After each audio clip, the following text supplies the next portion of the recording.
अमेरिकी राष्ट्रपति Donald Trump ने धमकी दी है कि अगर दोनों देशों के बीच अगले सप्ताह की समय सीमा से पहले कोई समझौता नहीं होता है तो वे जापान पर 30% या 35% टैरिफ लगा देंगे।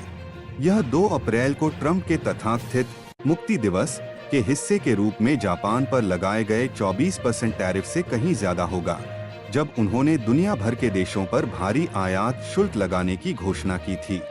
जापान समेत अधिकांश अमेरिकी व्यापारिक साझेदारों पर टैरिफ को बाद में 90 दिनों के लिए घटाकर 10% कर दिया गया, ताकि उन्हें वाशिंगटन के साथ सौदे पर बातचीत करने का समय मिल सके। यह रोक 9 जुलाई को समाप्त होने वाली है और ट्रंप ने कहा है कि वह समय सीमा बढ़ाने के बारे में नहीं सोच रहे हैं। ट्रंप ने इस बात पर भी संदेह जताया कि टोक्यो के साथ कोई समझौता हो सकता है। उन्होंने मंगलवार को एयरफोर्स 1 में संवाददाताओं से कहा, हमने जापान के साथ समझौता कर लिया है। मुझे यकीन नहीं है कि हम कोई समझौता कर पाएंगे।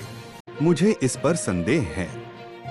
जापान ने बुधवार को एक समाचार सम्मेलन के दौरान टैरिफ बढ़ाने की ट्रंप की धमकी पर टिप्पणी करने से इनकार कर दिया। देश के उप मुख्य कैबिनेट सचिव काजुहिको आओकी ने कहा, हम जानते हैं कि राष्ट्रपति ट्रंप ने क्या कहा, लेकिन हम अमेरिकी सरकार के अधिकारियों द्वारा की गई हर टिप्पणी पर टिप्पणी नहीं करते हैं।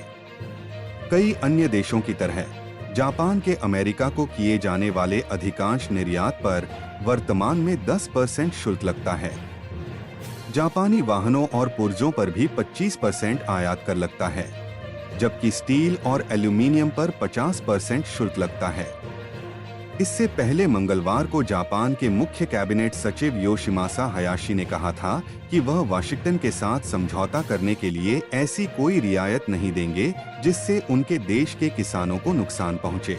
यह टिप्पणी ट्रंप द्वारा जापानी चावल आयात पर ध्यान केंद्रित करते हुए अमेरिका के प्रति व्यापार नीतियों को लेकर देशों की आलोचना करने के बाद आई है।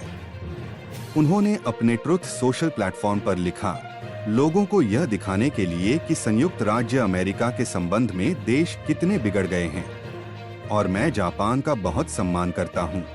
वे हमारा चावल नहीं लेंगे और फिर भी उनके पास चावल की भारी कमी है। ट्रंप ने मूल रूप से कहा था कि वे नए टैरिफ पर रोक के दौरान 90 व्यापार समझौतों पर हस्ताक्षर करेंगे, लेकिन तब से केवल ब्रिटेन ही अमेरिका के साथ समझौता कर पाया है।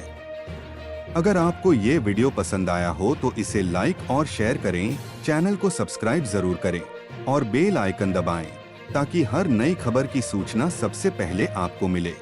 धन्यवाद।